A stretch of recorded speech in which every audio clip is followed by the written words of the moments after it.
Bueno, ahora sí saludo a mis invitados de hoy. Con nosotros se encuentra el señor Marcelo Ismajovich, presidente de la Unión Hebraica del Paraguay. Gracias por estar, Marcelo. Buenas noches, gracias Mina, gracias a vos por la invitación. Germán Martínez Bierzi, periodista, analista. Gracias por estar, Germancito. Gracias, Mina, el placer es mío. Mina, no me decís. ¿Cómo me decís? Minita. Minita. Minita. Ah, la cariñosa. Hace unos cuantos años. Hace unos cuantos años que nos conocemos, Germán, trabajamos juntos. Realmente fabulosamente bien siempre. Mariano Mirelman, ¿está bien así? Está muy bien. Si no, me corregí, director de la Comunidad Judía del Paraguay. Gracias por estar, ¿sí? No, gracias por invitarme y esta mesa hermosa, compartir con ustedes. Gracias. Por fin, Horacio Galeano Perrone, analista político, pero también director del Colegio Nacional. Sí, de hace 3 semanas. De hace 3 semanas, ¡qué maravilla! Sí. ¿Y te gusta este tema de ser director del Todo un tema para hablar. Todo un tema, difícil Todo un tema, también en el ¿no? Colegio Nacional. Tiene 23 expresidentes de la República. Murieron 25 jóvenes en la guerra del Chaco. Fue la primera institución educativa de la posguerra. Y venían los chicos descalzos. Es un tema, podemos hacer un programa sobre todo el lo que es el Colegio Nacional. Colegio Nacional. Hoy día el Colegio Nacional es mixto. Es mixto. Y en 3 turnos. Turno mañana, tarde y noche. Claro, el colegio era mantiene... solamente de chicos, de hombres. Comienza con el séptimo, Sí. que es el primer curso, que fue una decisión que yo tomé cuando era ministro, que vengan los chicos, y vienen los chicos ya de primer curso. Y es algo particular. El Colegio Nacional es el Colegio Nacional de la capital. Sí.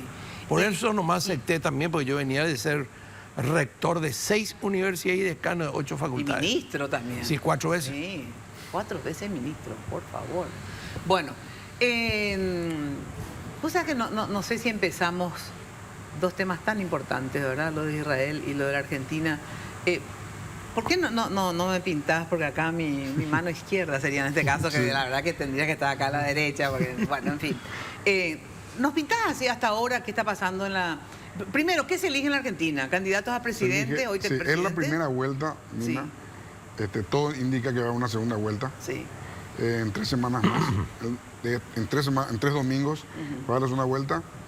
Y hay 3 candidatos que están empujando, ¿verdad? Uno está seguro, Milei. que es Milei. Los primeros datos de la mesa testigo, así le llaman los argentinos, muestra de que Milei está seguro. Y en el segundo lugar están muy diputados, Mina. Entre Massa y Bullrich. Entre Massa y Bullrich, muy diputados. Voto a voto. En algunas provincias Patricia gana bastante holgado y en otras provincias, las del norte especialmente, Massa gana muy También se holgado. elige algunos gobernadores, como en la provincia de Buenos la Aires, provincia de Buenos por Aires, que es el 38% de la Argentina, Sí. el 38% de Argentina, se elige, creo que 3 o 4 gobernaciones se eligen. Y Creo que son 3. en Buenos Aires. En Entre Ríos, Pero otra. en Buenos Aires, que es la más importante, Sí. está. ¿Quiénes La son los provincia. candidatos? Kicillof, que lo más probable es que Ganó gane, lejos. ¿verdad? Grindetti y Carolina Píparo. ¿Y Grindetti Carolina es de Píparo cuál? es de Milei, Ah. Grindetti es de Juntos por el Cambio, o sea, de Patricia Bullrich, Sí. y Kicillof es de Unión por la Patria, que es el peronismo. Y que lo más probable es que gane Kicillof, ¿verdad? Él gana. Aparentemente, según los primeros resultados, Sí. que son todos oficiosos, nada Sí. oficial, Grindetti estaría peleando la gobernación de Buenos Aires. Ah, estaría peleando. Estaría peleando. Ah. De hecho, se lo segundo, nada más que a 3 puntos de la otra vez. Ah, mira vos. O sea, estuvo bastante Sí, cerca. sí. Bueno, y también se elige una parte de la Cámara de Diputados, Sí, ¿verdad? Y se de elige- senadores. Sí, la mitad de la Cámara de Diputados y 1/3 de los senadores, porque el mandato de los senadores es cada 6 años. Entonces, cada 2 años se elige 1/3, y así permanentemente. Sí. Bueno, en relación a la guerra en Israel, qué difícil es entender de repente para la gente un conflicto que lleva tantos años y que ahora se recrudece con esta acción de Hamás, esta acción terrorista sobre la población israelí, y no solamente israelitas, también habían, digamos, personas de otras nacionalidades, de diferentes religiones que fueron víctimas, digamos, del terrorismo, ¿no? Sí, a ver, creo que algo es muy importante decir en primer lugar, esto no es un conflicto o no es una guerra entre Israel y los palestinos, sino que es entre Israel y el grupo terrorista barbárico asesino de Hamás. Esto no representa, como lo dijo Abu Mazen, el día de ayer o anteayer, si no me equivoco, Hamás no representa a los palestinos. Entonces, para que la gente pueda entender un poquito cómo se desarrolla este conflicto, esto es una masacre que comete este grupo terrorista Hamas el 7 de octubre, donde ingresa a territorio israelí y ataca de forma indiscriminada a población civil que estaba en su casa durmiendo, desayunando, o inclusive jóvenes que estaban en una fiesta, de la manera más terrible, más sanguinaria, más barbárica, que después, si querés, podemos ampliar, pero matando bebés, secuestrando niños, violando mujeres, algo realmente inexplicable. Ustedes, yo sé que también obviamente entienden del tema todo del Medio Oriente y el tema palestino, israelí, etcétera, etcétera. ¿Algunos de ustedes, aparte de que cualquiera de ustedes obviamente lo saben, pero digo, ustedes también se meten en este tema, no vienen solamente para los argentinos? Yo les quiero desafiar a ellos, quién sabe más de Israel que ellos. ¿En serio? No, una broma nada porque más. Pero... lo que a mí me gustaría... Lo que él suscribe es cierto, sí, que la gente está confundiendo que es Palestina con Israel. sí. Yo creo que es muy criterioso y aprovecho esta oportunidad públicamente, de parte mía, ¿verdad?, decirle que tiene nuestra solidaridad el pueblo de Israel. Israel es un modelo que nosotros tenemos que seguir, alguna de los paraguayos. Tenemos que seguir en el sentido cómo es su organización, cómo es su seguridad. Yo soy un enamorado de eso, cómo es el servicio militar de las mujeres, de ellos, cómo tienen el sentido de pertenencia a su pueblo. Eso. De manera que sí aprovecho esta oportunidad para hacerle llegar desde este sitio muy humilde una gran solidaridad con el pueblo judío. Pero, yo te quiero decir una cosa, Mina, sí, una sola cosa, Mina, que no tiene nada que ver con lo que está ocurriendo ahora. sí. El 25% de los premios Nobel de la historia son judíos. ¿En serio? ¿25%? 170 Dios premios mío. Nobel fueron judíos. Qué bárbaro. Yo siempre pongo el caso de la Argentina, ¿verdad? Que también, yo digo, un país sudamericano, ¿verdad? Que con 3 o 4 premios Nobel también tiene la Argentina, ¿verdad? Sí, sí, sí. Yo siempre pongo hago relevancia de esto porque qué pueblo tan espectacular el pueblo argentino, ¿verdad? Y se expresa de diferentes modos, digamos. Y qué lástima que esté en la situación que está, insólito, ¿verdad? Un país que tiene de todo. Pero mira, en el año 1896, La Argentina era el primer país del mundo Exacto. por Producto Interno Bruto per cápita. Sí. Ahora es el 76. Sí, no, increíble. Del lo que está primero, hace 125 años, o 127 años, al 76. pasando. No. El segundo país que tuvo tren eléctrico en el mundo y el segundo subterráneo después de París. No, de Londres. De Londres. De Londres. De Londres.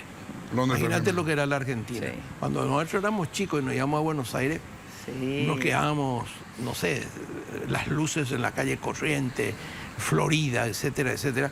Pero a pesar de eso, en el mundo intelectual siguen liderando muchas cosas. Sí, La paradoja que se da. ¿eh? Ah, sí, qué increíble que sean tan inteligentes, tan capaces Y las no sepan universidades de gobernar, primer nivel. que no puedan gobernar su propio país y ahora que hayan llegado al punto que llegaron. Un país de Esa es primer la cosa que nivel. uno no logra comprender. Pero bueno, a ver, el tema, si ustedes podrían, porque obviamente no todo el mundo entiende el conflicto, digamos, a ver, está bien esto que hacer la diferenciación entre los palestinos y la gente de Hamas, pero no todo el mundo sabe también de esto, si podemos explicar más básicamente, digamos, el conflicto entre los palestinos y los judíos y los israelíes, ¿cuál es? ¿Es el territorio? ¿Es una cuestión? Ya sé que después está el grupo Hamas, que otra vez obviamente tienen un método de lucha, digamos, muy diferente, pero digo, ¿cuál es el conflicto? ¿Es religioso? ¿Es territorial? ¿Ambas cosas? ¿Cuál es? Es muy importante entender esto porque Sí. muchas veces nosotros con nuestra cabeza latinoamericana Sí. miramos los conflictos que hay en el mundo desde otra perspectiva, que no es la del Medio Oriente. Exacto. Acá nosotros creemos que todo se da por la tierra o por temas materiales, y en cambio en el Medio Oriente eso no pasa. De hecho, si nosotros vemos en el año 2005, Israel se retira de forma unilateral de la Franja de Gaza. O sea, hoy en día no hay un solo civil, un solo militar israelí en la Franja de Gaza. El 95% de lo que es Cisjordania es manejada por la autoridad palestina.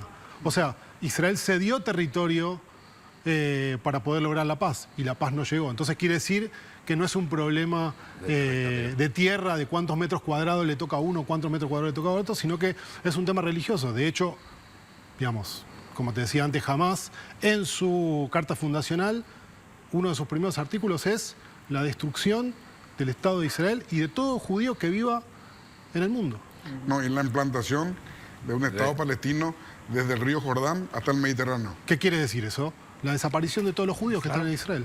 Tan sencillo como eso. Si hablamos de genocidio, eso es un genocidio. Eso es lo que pretenden hacer. Lo mismo ocurre con Irán. Lo mismo ocurre con Irán. Está en su constitución, la destrucción del Estado de Israel. Claro, pero ¿cuál es el conflicto, digamos, entre palestinos e israelíes? ¿En qué sentido? Independientemente, digamos, a Hamás, ¿ellos qué pretenden, digamos? Porque hay palestinos y palestinos, digamos, ¿verdad? O sea, y aparte de esto, unos están en la Franja de Gaza y ahí están bajo el dominio de Hamás y otros están en Cisjordania, ¿verdad? Bajo la autoridad palestina. Exacto. ¿Y qué porcentaje están en un lugar y en otro? 2,3 millones en Franja de Gaza y 3,1 millones en Cisjordania. Pero no hay relación entre unos y otros. En teoría son los mismos pueblos. Claro. O sea, son los mismos pueblos. Sí, ya sé. Pero lo que pasa es que la autoridad que gobierna Gaza es Hamás. Exacto. Y la autoridad que gobierna Cisjordania es Al-Fatah, así se llama el partido, fundado por Yasser Arafat. Ya sé, pero no hay una relación política entre los unos y los otros, no. Son antagónicos, digamos, en términos Hay dos políticos. pueblos, pero son gobiernos distintos. Sí, o sea, Hamás hizo un golpe de Estado en el año 2007 y así toma el poder en la Franja de Gaza, derrocando a la autoridad palestina. Pero los palestinos, independientemente a Hamás o a los que están en Cisjordania, digamos, pretenden que ese territorio donde está Israel, ellos reivindican que les pertenece, aparte de la diferencia religiosa, digamos. Algunos sí, otros no, pero como está dada la situación de hoy día, como están dados los acontecimientos, digamos que Palestina hoy día, la Franja de Gaza de Hamás, si bien podría ser de que algunos apoyen de alguna manera o por omisión o por admisión, están bajo el gobierno de Hamás y ellos de una manera u otra colaboran.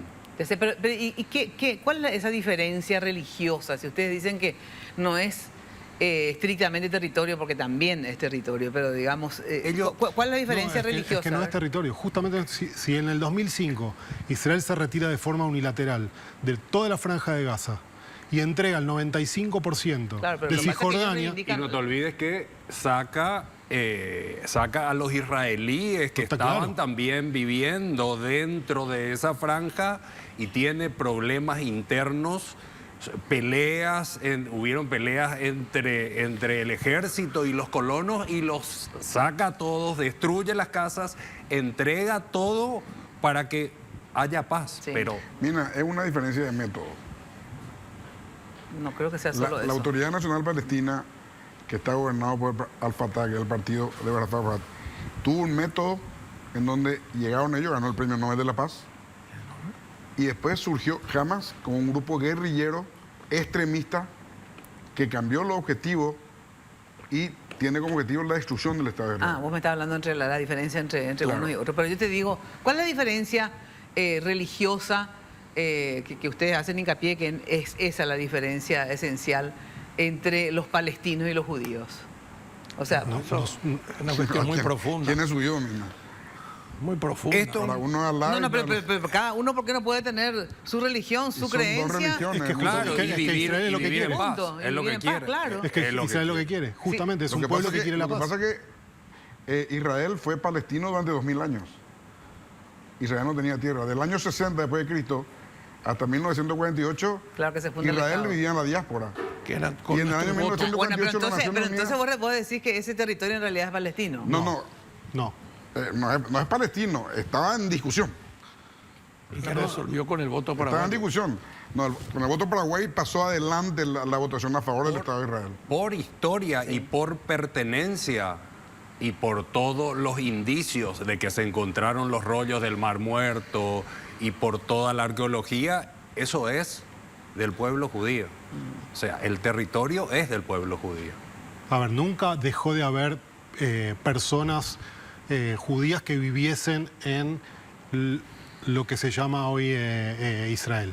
Entonces hay una pertenencia histórica, cultural, religiosa, pero los palestinos, ideológica. independientemente es que los palestinos a que estén gobernados por Hamas o por ¿cómo se llama? Al-Fatah. Al-Fatah. Independientemente, que obviamente hay bastante diferencia, ¿verdad?, entre unos y otros, pero digo, ellos lo que reivindican, aparte de que haya diferencias religiosas, es que ese territorio donde está hoy el Estado de Israel les pertenece. Solamente que usan un método, digamos, más pacífico de negociación y también reconocen un Estado de Israel, porque, como vos decís, negociaron, ¿verdad? Sí, claro. Y podrían convivir en paz, digamos, ¿verdad? Pero ellos lo que reivindican es que es donde ustedes están, les pertenece. Ellos quieren que sea todo. Les eso pertenece. digo. Todo ¿verdad? les pertenece. Ellos quieren todo Israel. ¿Y qué quieren que pase con ustedes? O sea, ¿qué plantean? Que desaparezcan. Que desaparezcamos. Lo que pasó durante 2000 años.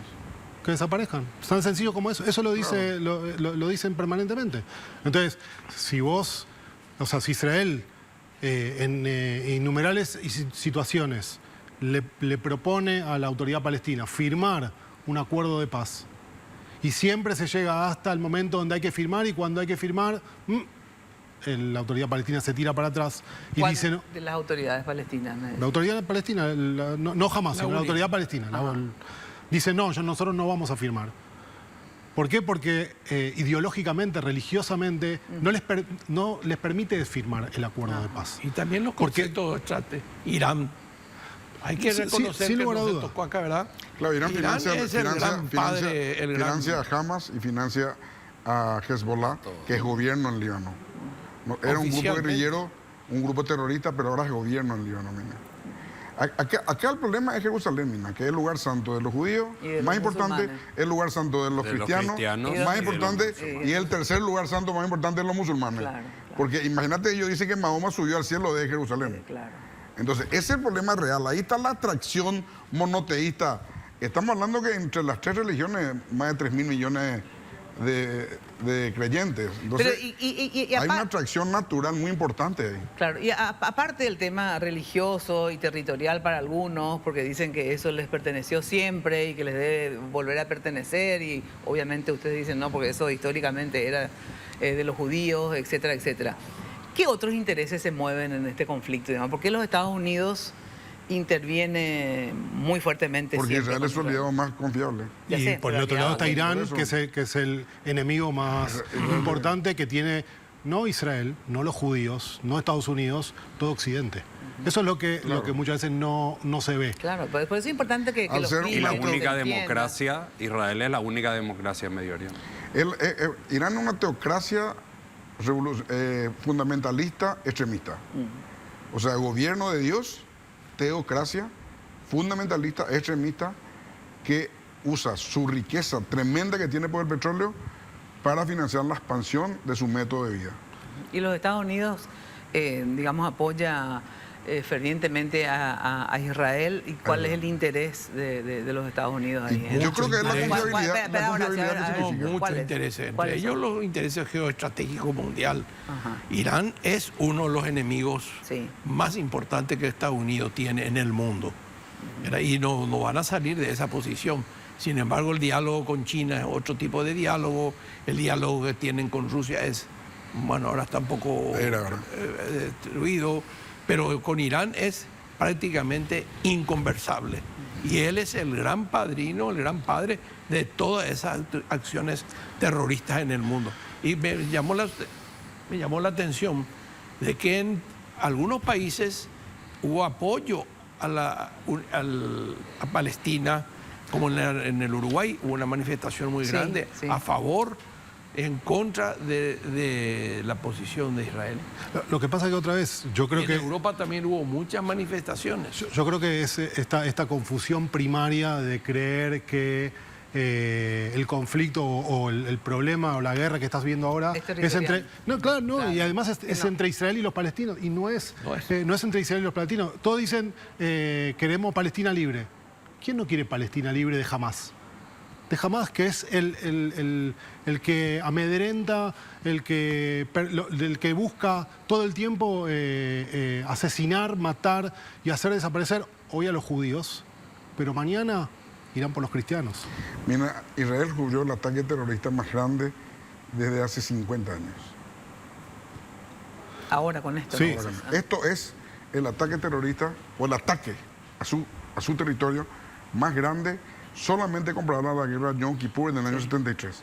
O sea, exactamente 50 años. 50. Sí, solamente que en Yom Kippur fue ejército contra ejército. No, claro. En este momento Claro. fue los grupos de terroristas, Sí, los terroristas contra la población civil. Ahora, qué difícil es eso, justamente yo decía, yo estoy en contra de todo tipo de guerra, ¿verdad?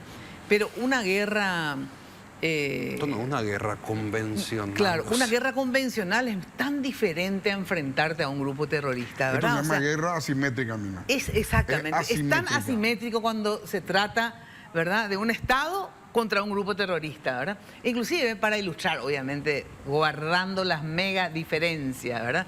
Pero siempre discutimos en la prensa, digamos, cuando acá el EPP, que también es un grupo, digamos, que siembra el terror, ¿verdad?, que es un grupo terrorista, guardando la distancia, digo, que uno siempre se pregunta, pero ¿y por qué ustedes no pueden entrar a arrasar con ellos a balazos? No, porque claro, nosotros como somos Estado y somos gobierno, tenemos un montón de normas que cumplir.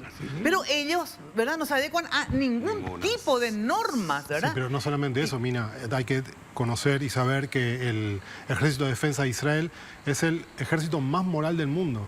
Y no tiene como intención primaria matar civiles. Claro. Entonces, eso lo hace diferente a Hamas, que lo primero que hizo fue entrar y matar indiscriminadamente Pero a lo que te civiles. digo más no solamente el método de lucha, sino que ellos no se rigen por ninguna regla, ¿verdad? Y ni siquiera para la confrontación, como sería una guerra tradicional, digamos, ¿verdad? No, hay una convención de eso. Claro, hay reglas. convención que exacto. rige Sin las embargo, los terroristas no, o sea, ¿y cómo controlás? Porque yo le quería preguntar justamente eso.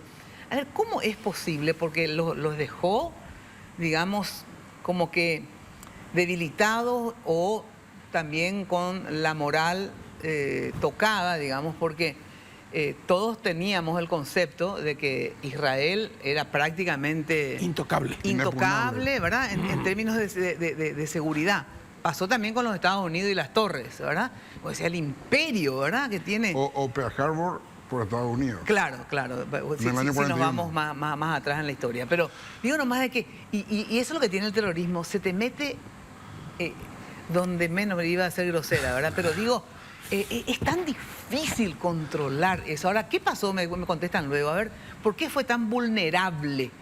¿Verdad? ¿Por qué fue tan vulnerable? Sería interesante si se tiene alguna idea de por qué tanta vulnerabilidad, porque como decía, fue un ataque feroz, ¿verdad?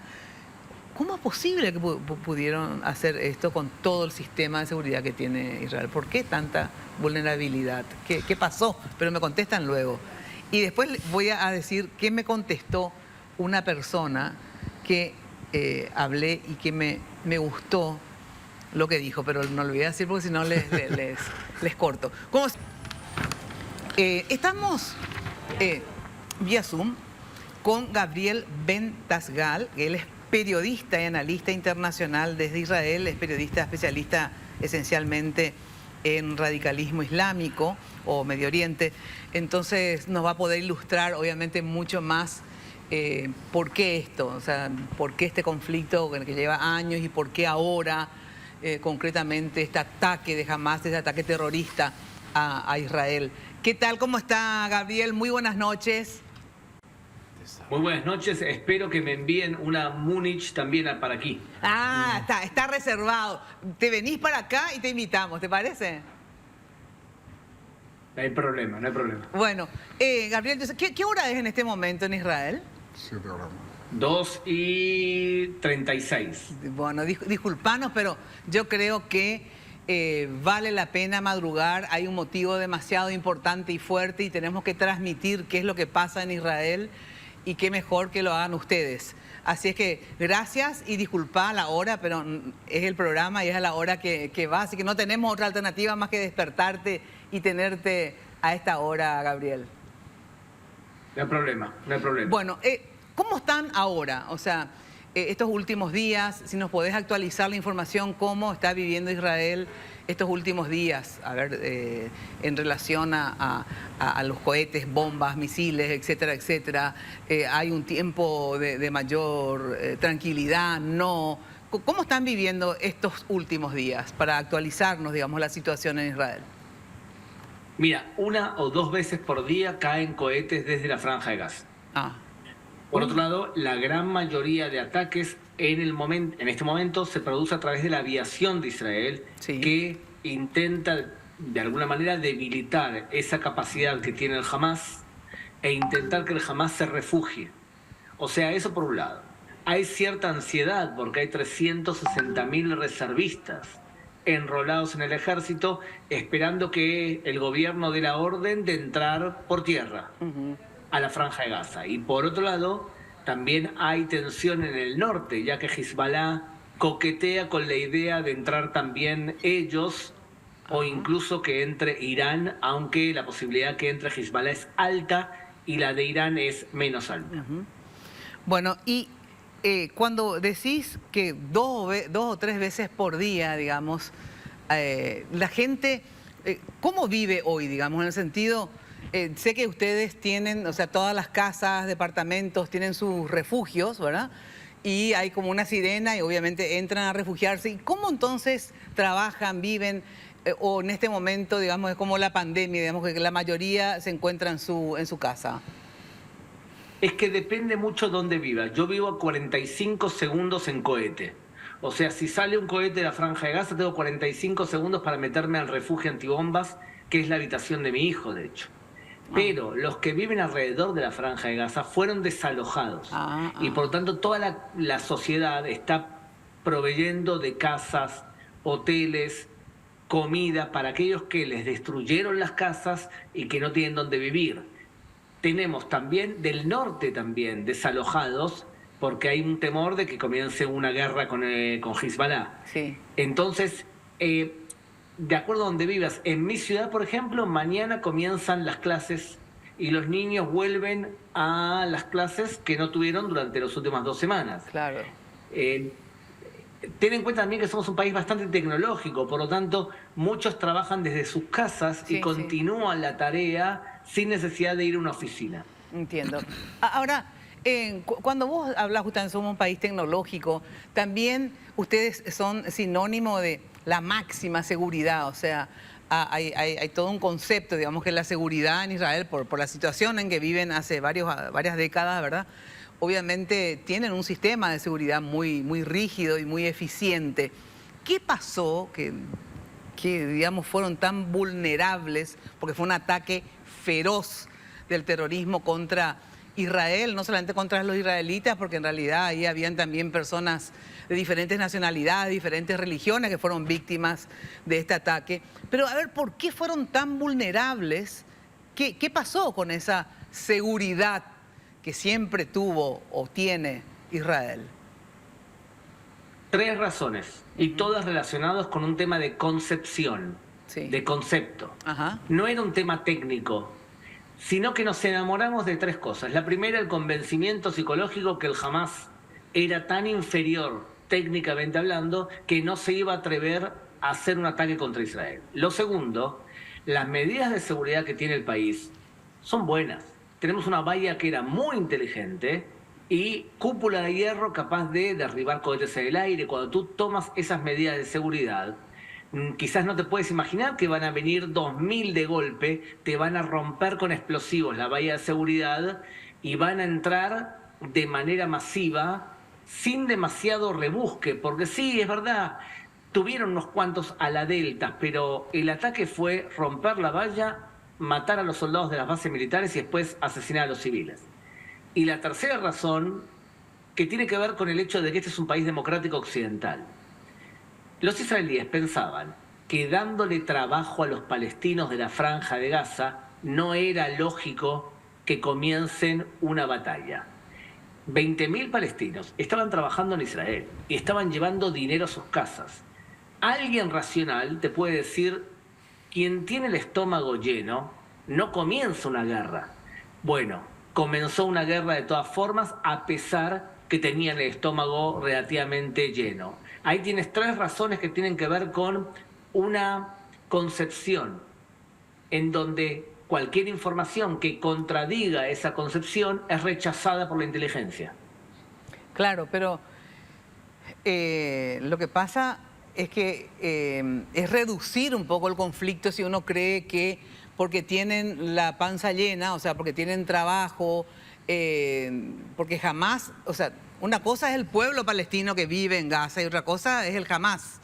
Entonces, creo que fue evidentemente una muy mala evaluación o muy inocente inclusive pensar que porque tienen trabajos los palestinos que viven en la Franja de Gaza podría reducirse el conflicto o directamente eliminarse. Si estamos hablando de una organización terrorista, o sea, eso no es un motivo, digamos, para no atacar a Israel, porque obviamente ellos, por lo que dicen, quieren que desaparezcan los judíos de la faz de la tierra prácticamente, y con más razón de ese sitio que es el Estado de Israel, que ellos reivindican como suyo. Entonces, o hubo mucha inocencia en este análisis o si no, no entiendo, porque tengo otra caracterización y creo que ustedes tienen bien claro qué significa Hamas y qué significa el terrorismo para Israel. Entonces, un poco inocente. Es un poco complejo, lo voy a intentar explicar en 2 palabras.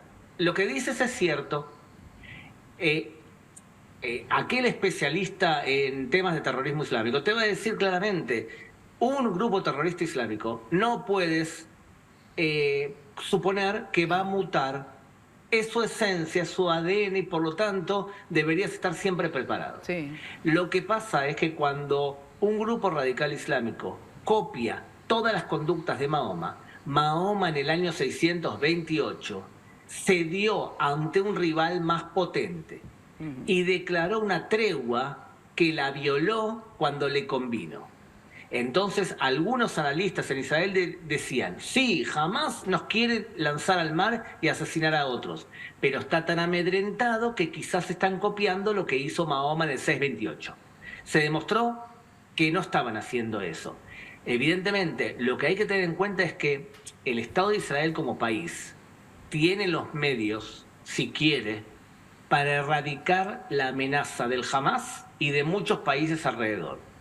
O sea, tiene los medios técnicos. Sí, pero lo que pasa es que no tiene el deseo, no quiere. O sea, tiene cómo y no lo desea. En cambio, el Hamas lo desea y por suerte no tiene los medios. Le dieron 6 horas para utilizar los medios y fíjate lo que hicieron.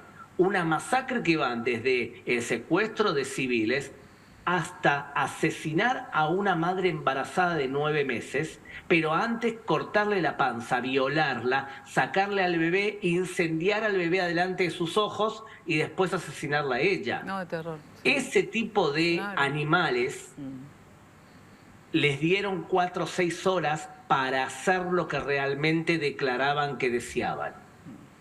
Claro, pero digamos, sin lugar a dudas, y yo me imagino que lo estarán discutiendo y lo van a seguir discutiendo, creo que yo había hablado contigo, Gabriel, en la radio, ¿verdad? ¿O no? Sí, ¿verdad? También hablé contigo en la radio, sí. Bueno, no me acuerdo porque hablé con varios. Pero me gustó también una respuesta políticamente correcta. Yo hablé con una persona que me prometió cerveza y no me envió.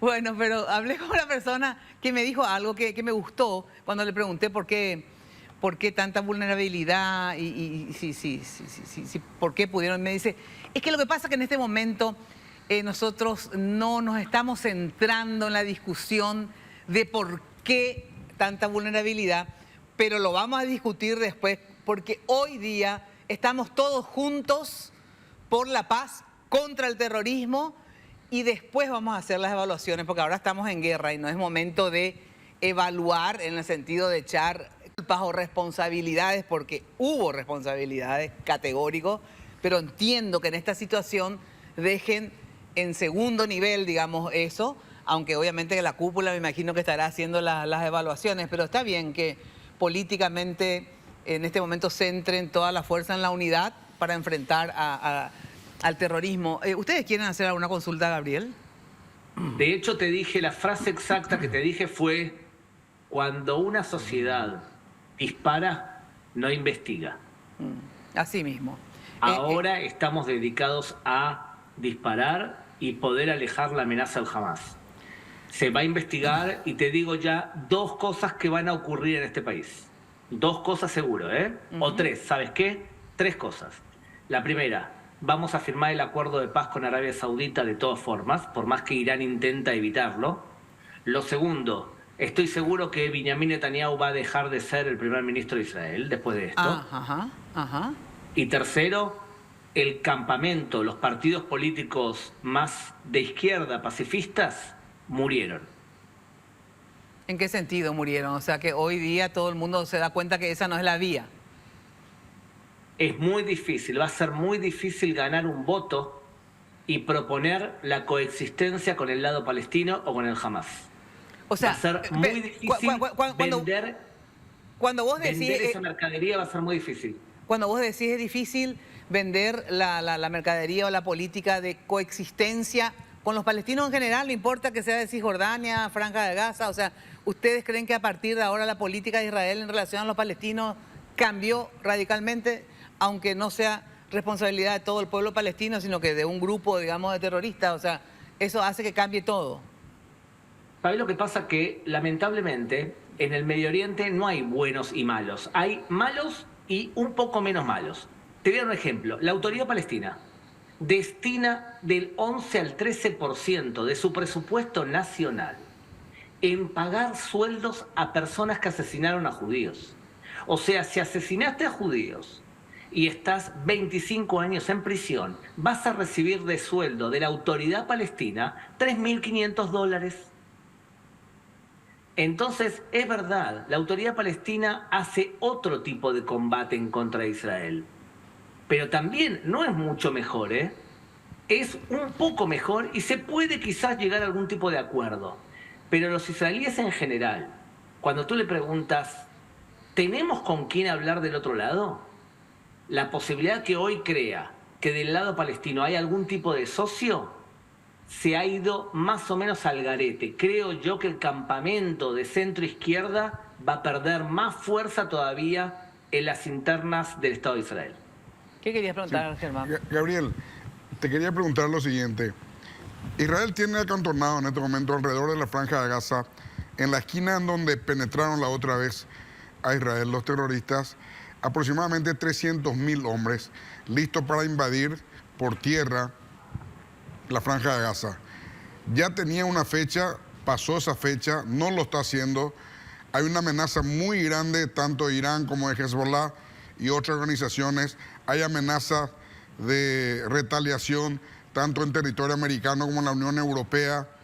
Y aparentemente no está pudiendo tomar la decisión, por algún motivo. ¿Cuál es el motivo y por qué no está pudiendo tomar la decisión? Recuérdame tu nombre, por favor. Germán. Es muy buena pregunta. Germán, mira. Yo no creo que Israel se sienta amenazada por la Unión Europea, seguro, por la ONU, ni tampoco de Hezbollah. Hay otro problema, Germán, y es el siguiente. Jamás lo que hizo fue dañar la disuasión de Israel. Entonces tú tienes que recuperar ese poder de disuasión. ¿Estamos de acuerdo? Tienes en el medio 200 rehenes en la Franja de Gaza. Tú no puedes entrar a lo loco como un elefante porque seguramente el Hamas te preparó un montón de trampas. Si planificaron esto hace 2 años y medio, no te extrañe que haya búnkers con paredes con dinamita para cuando entre un soldado que exploten y que utilicen a estos rehenes como escudos humanos. Por lo tanto, tú tienes que intentar entrar y ser muy eficiente y muy contundente. Y si es posible, inteligente y sorprenderlos. Por lo tanto, yo creo que está siendo muy inteligente el Estado de Israel al no entrar por tierra todavía.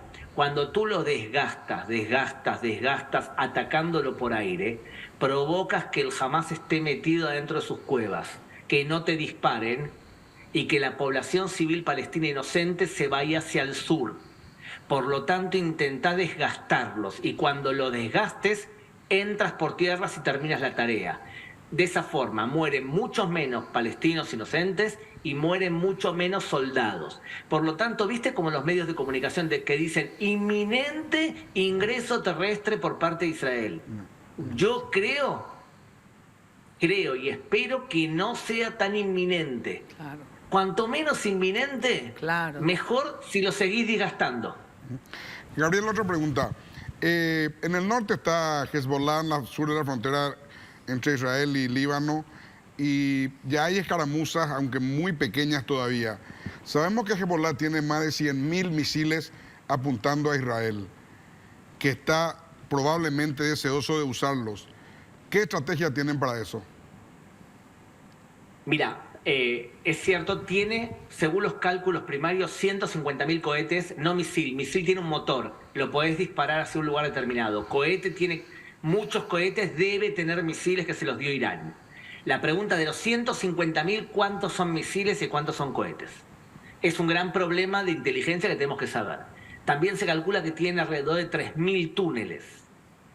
Por lo tanto, la estrategia de Israel es, y se lo dijo a Hezbollah, ustedes son los dueños del Líbano hoy. Nosotros vamos a responder al Líbano. Significa, atacan a Israel, la dirección, el remitente es el Estado del Líbano. Y ten en cuenta que tanto musulmanes sunitas como cristianos odian a Hezbollah.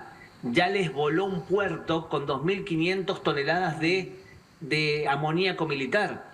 Los odian a los de Hezbollah y por lo tanto Israel lo que dice es: ustedes van a ponerse a toda la población en contra, porque nosotros no vamos solamente por la cabeza de Hezbollah, vamos por el Líbano entero, porque ustedes disparan desde el Líbano. Bueno, Gabriel, muchísimas gracias por ¿Ustedes quieren hacerle alguna consulta? Nada. Por el tiempo. Realmente brillante la intervención. Porque estamos obviamente con el tema de Israel y también hoy son elecciones en la Argentina. ¿Sos argentino, Gabriel? Nací en Argentina y sigo... Pero estuve hace poco ahí, ¿eh? De hecho, Mariano me llevó a comer. Uno de tus invitados ¿sí? Me llevó a almorzar afuera. Muy bien, tiene buen gusto, Mariano.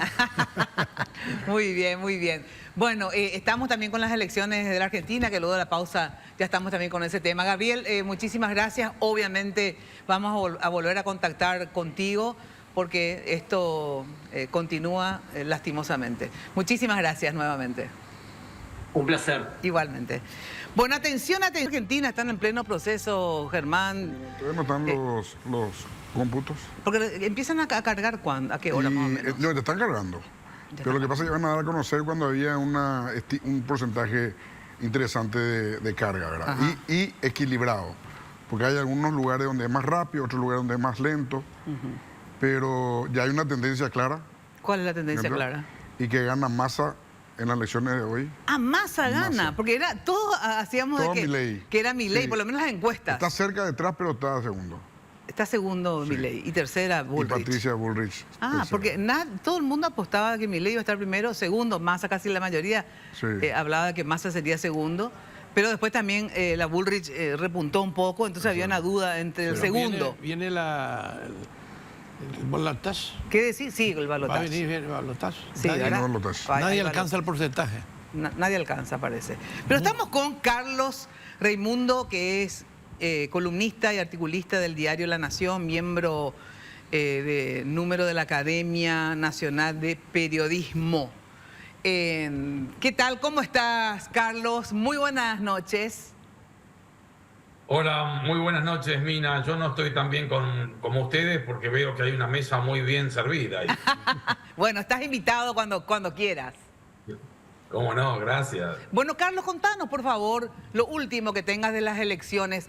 Bueno, antes nosotros veíamos una Argentina polarizada, la famosa grieta.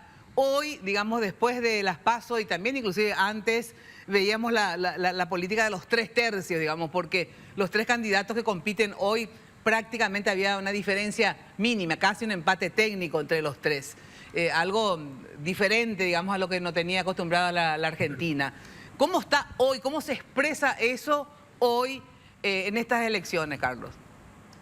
Bueno, ustedes recién me adelantaban lo que está pasando, las cifras que estamos conociendo. Se ve que ustedes están muy bien, están muy actualizados. Según las cifras que están circulando en este momento, que no son oficiales, sí, pero que responden a las mesas testigos, que siempre son mesas que indican una tendencia, según esas mesas, efectivamente Massa, que sería la gran sorpresa, estaría con un 36% de los votos, estaría con 32 Milei y con 22 Patricia Bullrich. Los otros dos candidatos tienen cifras insignificantes. Sí. Schiaretti con 7% y Miriam Bachmann con el 2%. Lo importante acá, la gran sorpresa, si se confirman estos números, es que Massa ganaría la primera vuelta, no las elecciones, no es que sea presidente, sino que ganaría la primera vuelta y iría a un balotaje con Milei. No era para nada raro que fueran ellos dos a un balotaje, pero sí lo extraño en este momento es si se confirma que sería Massa el que obtiene el primer lugar. Hay que romper todos los libros, todos los manuales, no sabemos, y hay que romper a todos los analistas, incluido yo mismo, porque esto es absolutamente sorpresivo, es extrañísimo. Nunca el país tuvo,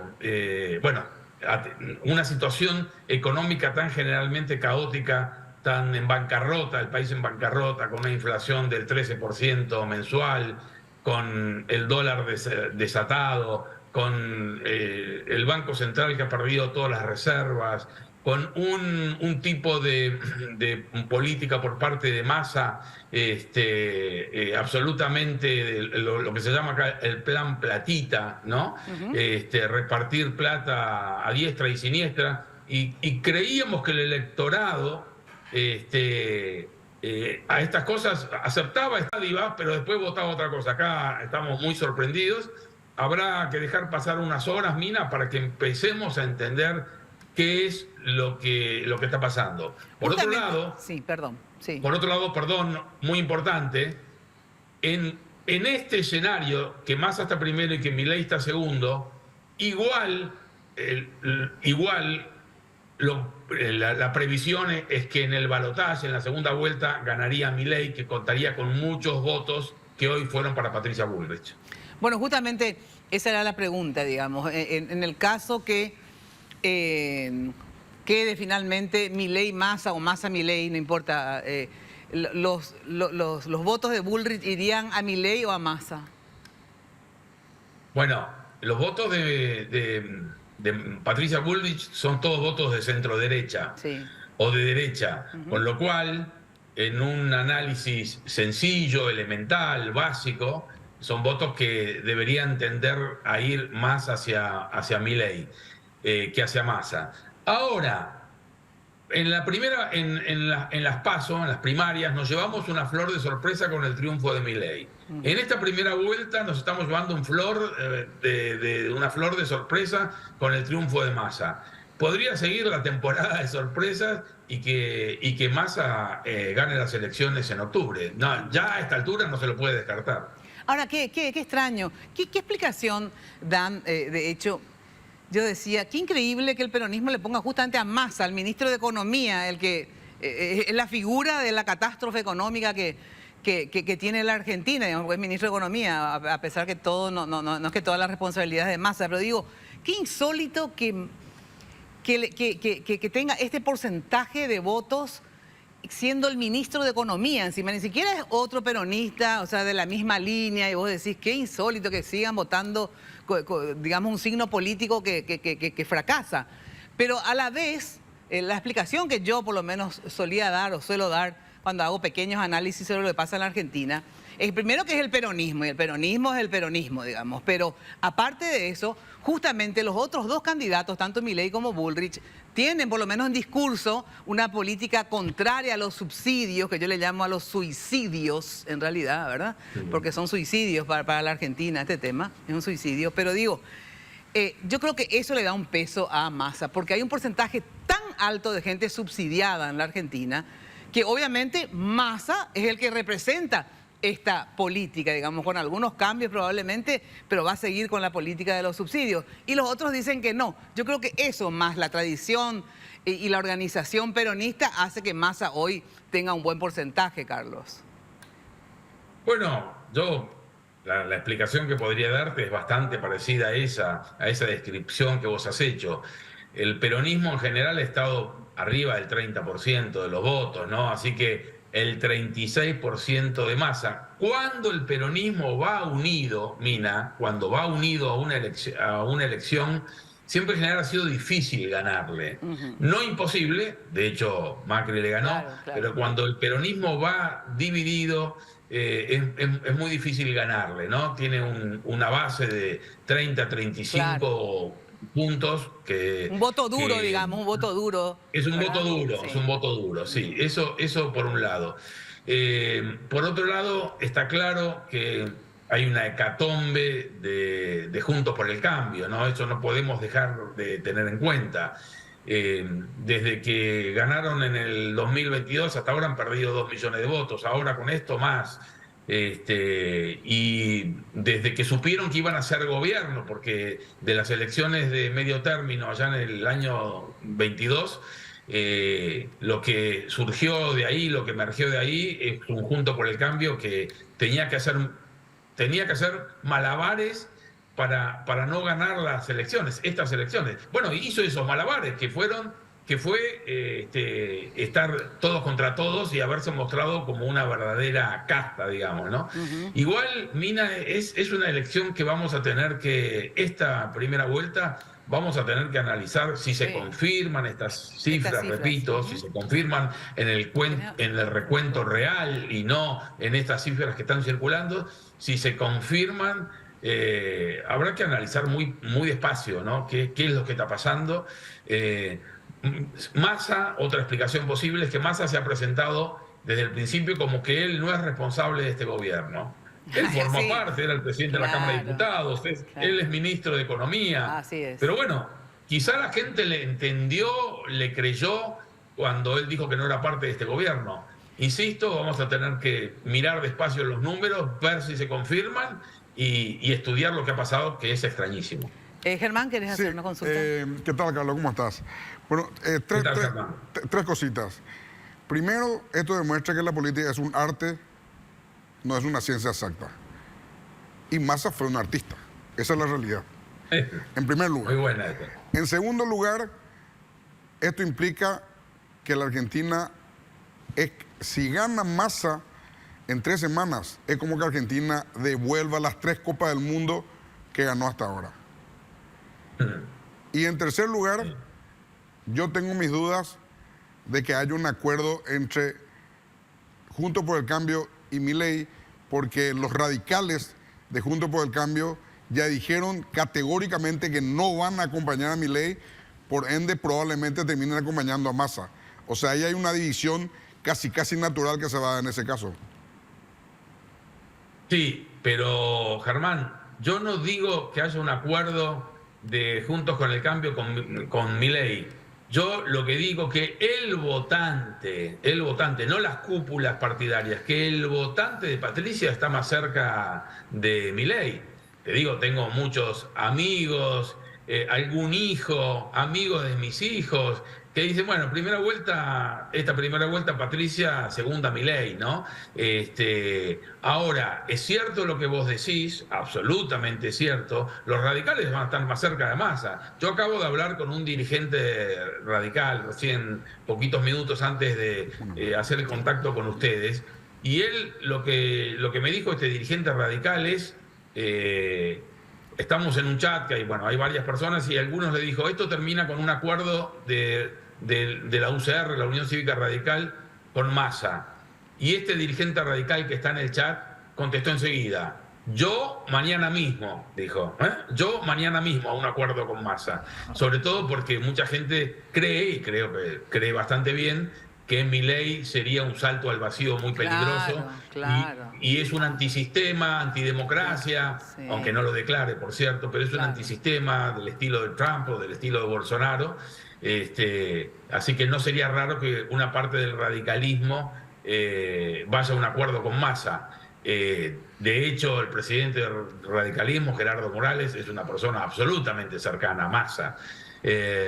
Así que lo que vos decís de los partidos es cierto. Yo hablaba de los votantes, no de las cúpulas.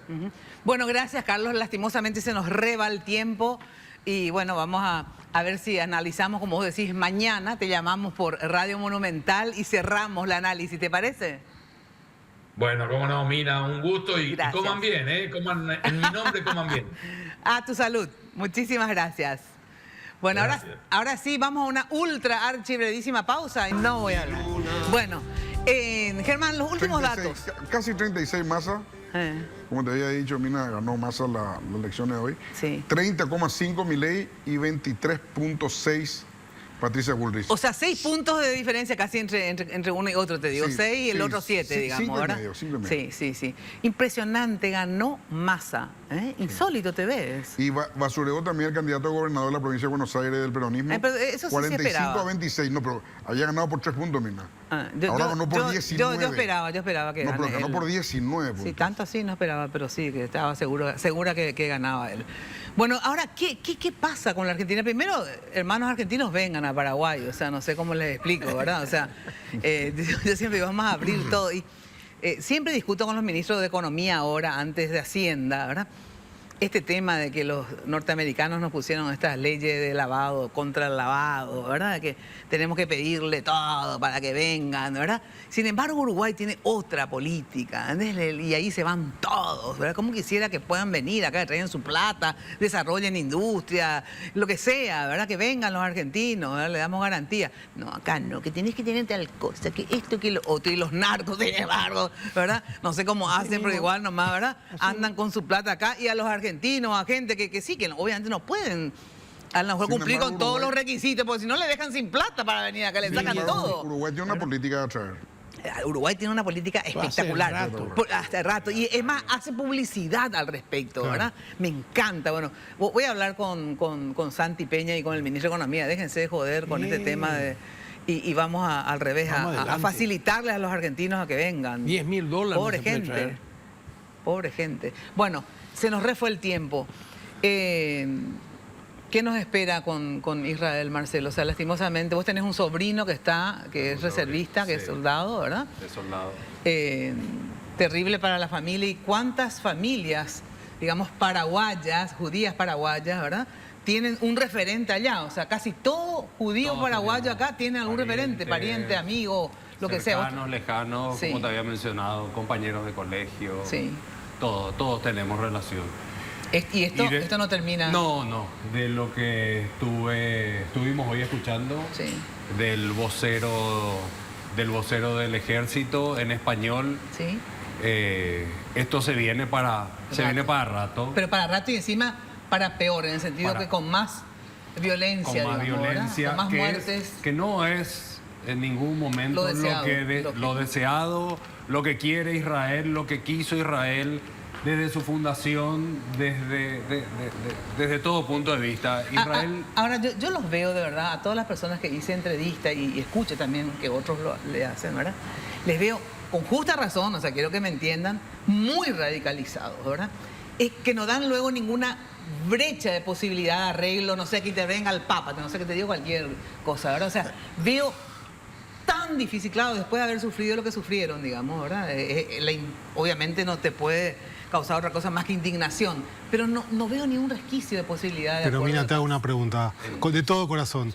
Si tu hijo, tu hermano, tu papá, tu abuelo... No. O sea, es lógico el sentimiento, pero por otro lado yo lo que quiero decir, y me parece muy importante, es que hoy estamos en un momento de la historia del mundo en el cual no podemos tener medias tintas. Hoy estamos o a favor del terrorismo o estamos en contra del terrorismo. Yo estoy seguro que hay un montón de gente de bien que está en contra de este tipo de actitudes, de acciones, y hoy es el momento en el cual tienen que levantar la voz. Sean judíos, sean cristianos. Y en líneas generales, los que están levantando la voz, digo, en el mundo, ¿cómo está la correlación de fuerzas de apoyo a Israel o de apoyo a los palestinos o columna del medio, digamos? ¿Cómo está la correlación en relación a este conflicto? Es que un poco lo que te decía antes, muchas veces cuando decimos queremos Palestina libre, ni siquiera entendemos qué significa Palestina libre, y mucha gente ni siquiera sabe dónde queda Palestina. Es simplemente levantar la voz contra el pueblo judío y decir ustedes no tienen derecho a poder existir, a poder tener su lugar, su tierra. Y hoy, por eso te digo, hoy es momento de que la gente de bien, judíos, cristianos, musulmanes, levanten la voz y digan esto no lo queremos más para este mundo. Nosotros necesitamos y queremos vivir en un mundo de tranquilidad, contra el terrorismo de paz. de cualquier línea, digamos, ¿verdad? De cualquier línea. Ya, o sea, lo sufrimos lo sufre el pueblo israelí desde su creación hasta hoy día. Pero han sufrido otras naciones. Han sufrido otras naciones. Hace una semana fue que le mataron a dos hinchas antes de entrar a un partido. O sea, la gente no puede tolerar el terrorismo, no puede tolerar esta gente que por pensar distinto, o sea, no puedes vivir, o sea, tenemos es la barbarie realmente, es la barbarie. Es una barbarie, tenemos que levantarnos contra ¿Cuál es la esto. correlación de fuerzas hoy de apoyo a Israel? No, hay 1.500, 1.600 millones de musulmanes. Sí. Obviamente va a ser a favor, en contra de Israel. No en cantidad de individuos, porque obviamente... la Unión Europea está con Israel, Estados Unidos está con Israel, y Japón, no sé si tanto como Estados Unidos en la Unión Europea, pero también está con Israel. Ahora yo te quiero contar esto nomás, mira, como una anécdota. Jimmy Carter le metió a fines de la década del 70 8 días en Camp David, que es una quinta presidencial de los Estados Unidos, cerca de Washington. 8 días encerrados a Menachem Begin, primer ministro de Israel, y Yasser Arafat, el famoso Yasser Arafat, que era en ese momento el líder de la OLP, que era un grupo terrorista como es hoy, ¿verdad? Como es Hamas hoy. 8 días se encerraron, desayunando, almorzando, merendando, cenando, al día siguiente, Israel. 8 días conversaron y no llegaron a una paz. La paz es difícil. Pero tiene que llegar. Tiene que llegar, la gente tiene que vivir en paz. El pueblo israelí quiere vivir en paz, necesita vivir en paz, no quiere más la guerra. Pero tampoco va a dejar que maten a sus hermanos, a sus hijos, a sus abuelos, a sus nietos. Entonces, el derecho de Israel a defenderse tiene que estar muy claro y en todo momento tiene que poder salir a decirle al mundo, nosotros no vamos a dejar que nos pasen por encima. Horacio. No, yo creo que acá también necesitamos interpretar un poco bien lo que es el posmodernismo. Cuando de repente nosotros hablamos de muchas cosas en el mundo, no estamos entendiendo filosóficamente, antropológicamente, científicamente qué es lo que pasa en el mundo.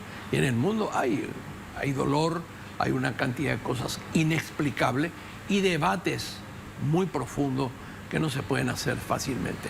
De cualquier forma, yo brindo por el pueblo de ustedes y porque creo que ustedes tienen derecho a la paz. Bueno, yo creo que todos los seres humanos tenemos derecho a la paz y tenemos que oponernos a toda organización que reivindica como método de lucha, digamos, ¿verdad?, el terror, y sea de la religión que sea, de la tendencia y de la nacionalidad que sea. Es algo que no podemos aceptar porque significa que estamos a favor de la barbarie, porque los terroristas realmente lo que siembran es eso, terror, y lo que hicieron en Israel, lo que hicieron en otras oportunidades también, evidentemente es imperdonable. Que yo separo entre los terroristas y los palestinos. Para mí son cosas diferentes, ¿verdad? Entonces, estoy en contra del terrorismo de cualquier religión, raza, nacionalidad, y estoy a favor de la paz. Solo que a veces, obviamente, la paz no es tan fácil. Bueno, se nos fue el tiempo, nos vemos, nos vamos.